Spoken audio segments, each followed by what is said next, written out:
Hi అండి, welcome to our channel. 70 ఏళ్ల వయసులో మనం ఏం చేస్తూ ఉంటాం?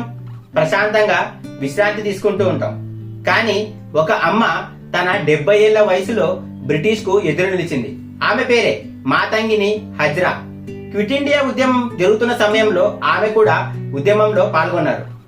ఒక చేతిలో జాతీయ జెండా, హృదయం నిండా దేశభక్తిని నింపుకొని ఆమె ముందుకు సాగుతూ ఉన్నారు.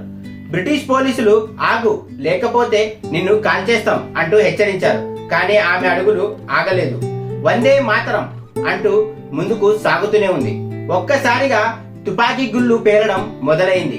1, 2, 3 ఇలా బుల్లెట్లు తన శరీరాన్ని తాకుతూ ఉన్న చేతిలో ఉన్న జెండా మాత్రం కింద పడలేదు.